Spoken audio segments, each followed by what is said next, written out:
Hi guys, welcome back to the pit. In my last two videos, I showed you how I built the structure of the garage tile for the game Zombicide. So now it's finally time to show you how I detailed the building's interior.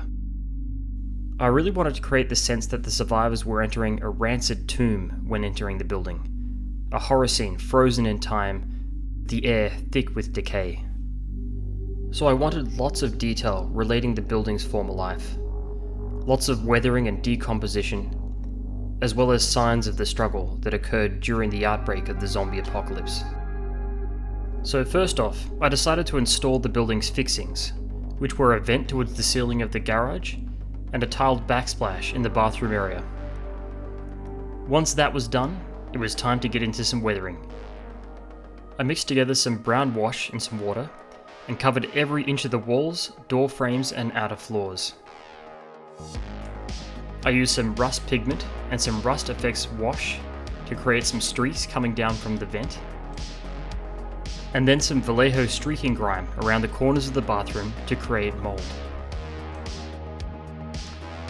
I also included a few cheeky little streaks coming from the top of the walls in the bathroom, which I forgot to record, but I think they really add a lot to the environment.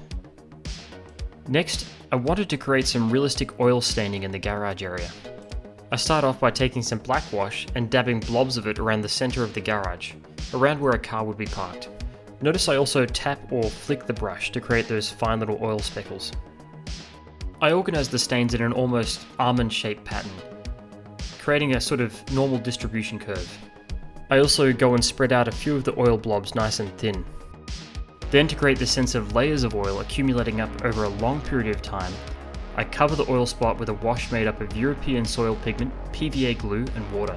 I then reapply some fresh oil blobs on top of the wash, following the same pattern. I decided to recreate the blood trail from the original tile image. To create blood, I mixed vermilion and a red wash, and then began speckling it around the entrance to the garage from the office area.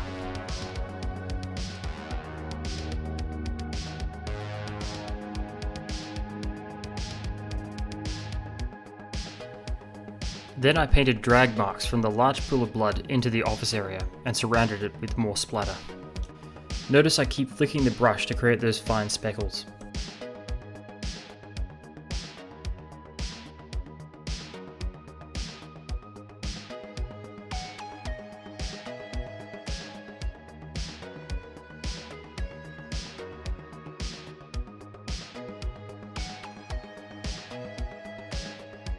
Finally, to finish off the weathering, I mixed the pigment wash I used earlier with some brown wash to really darken and dirty up the building corners and door frames.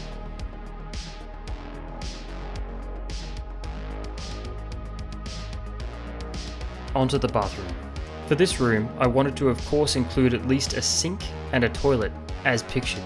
I also wanted to include a few other things to add realism, such as a towel dispenser and a waste bin. To create the towel dispenser, I cut out two identical rectangles in polystyrene card and glued them on top of each other. I then glued polystyrene angle strips onto the back of the card with one edge butting up against the side. I ensured that the angle strip was about the same width as the two cards glued together.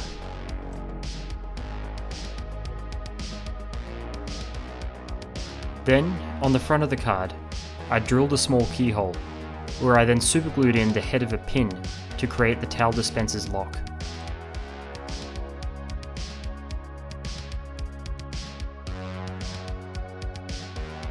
Using polystyrene tube, card, and angle strips, I also created a small waste paper bin.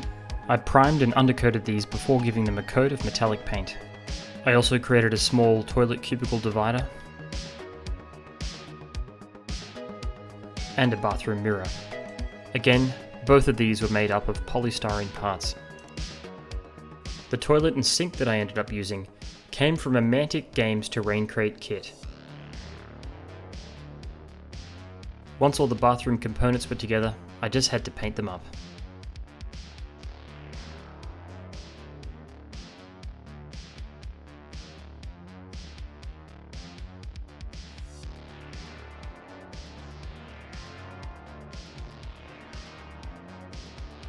Once the basic painting was done, I gave all the components a dirty brown wash.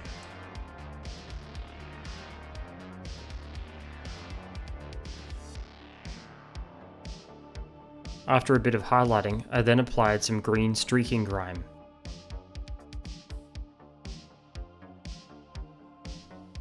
Followed by a pigment wash, then followed by some rust pigment. To add an extra touch of detail, I added a strip of toilet paper coming out of a small toilet paper dispenser I created, and a paper towel coming from the towel dispenser. It was now time to fix down all the bathroom components to the board, which is by far my favourite part of the whole process.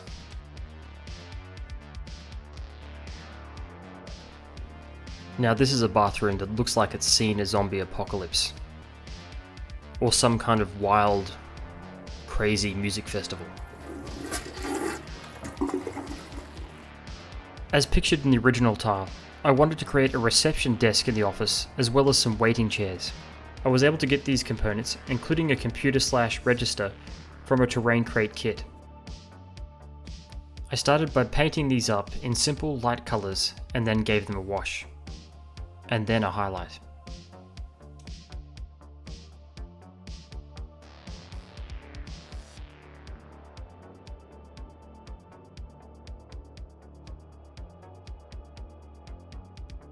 I printed out a small, retro Goodyear poster, which I stuck to the front of the reception desk. As the blood trail went through the office and right past these two components, I made sure to add a little blood spatter. I also made some frames for 3 more retro posters out of card and PVA glue.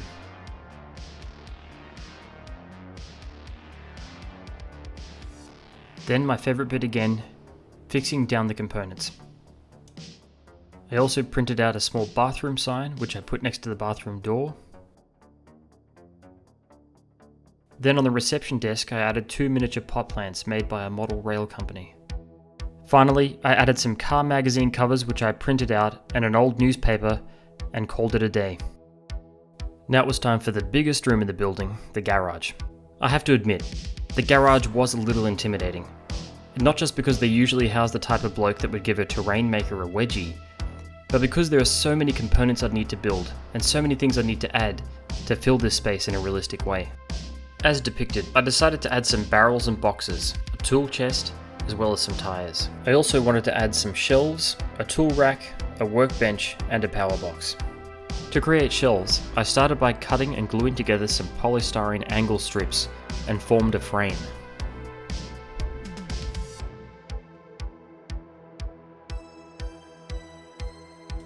Once the frame was formed, I cut the shelves themselves out of polystyrene sheets. I used a similar method and materials to create the workbench. However, I used solid strips to create the bench legs.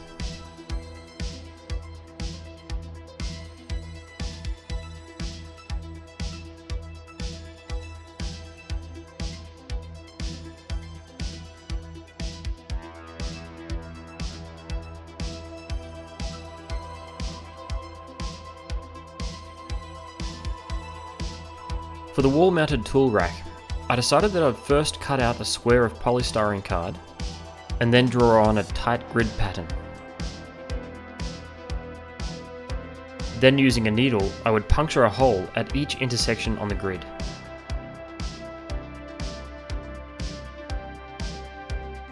And create a border using angle strips.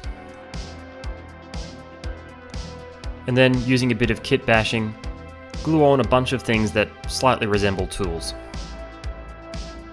For the power box, I cut out a few sheets of polystyrene and glued it onto a small rectangle of foam core board.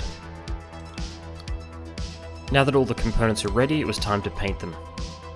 On the big items like the barrels and the workbench, etc., I used the old hairspray chipping technique. Please see my Fallout Red rocket gas pump video for details on that.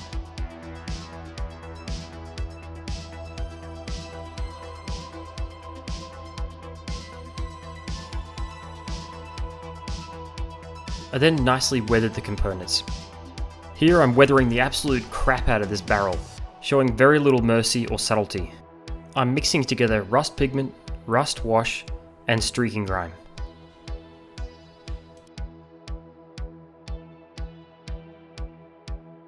I also paint a bunch of scatter terrain to spread across the garage, such as boxes, tools, gas cans, and of course a tool chest.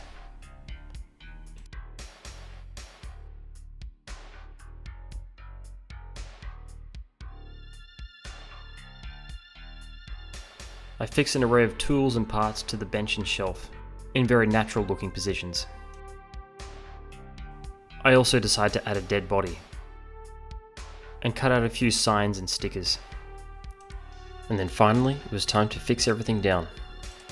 I added a hazard stripe because I had it and it looks cool. And then I started placing and fixing all of the components into their positions.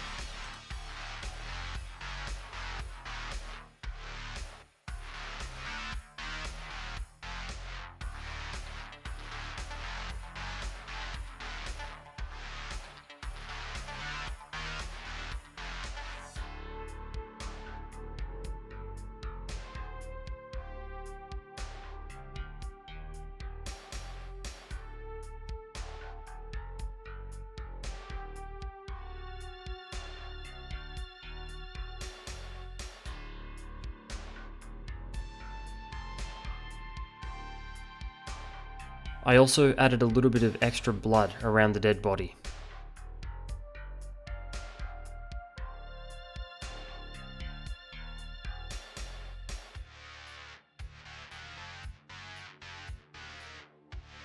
Once everything had been placed, it all looked a little bit too clean, so I applied the pigment wash around the edges of the garage and over the top of all the components, including the shelves.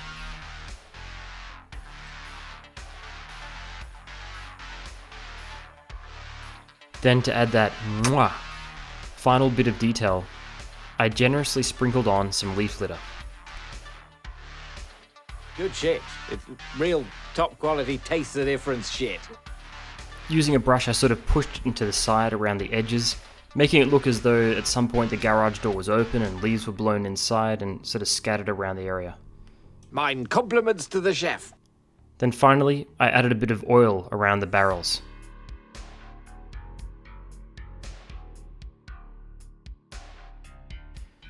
And that is pretty much it. I also added a roof, but I think I'll go over that in another video. For now, I'm excited to move on to my next building, which is going to be a brick corner shop. I'm thinking about going with something a little bit more ornate, so please stay tuned, it's going to be very exciting.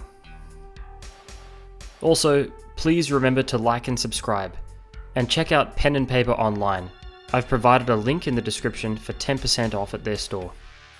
Thank you for watching, and see you in the next video.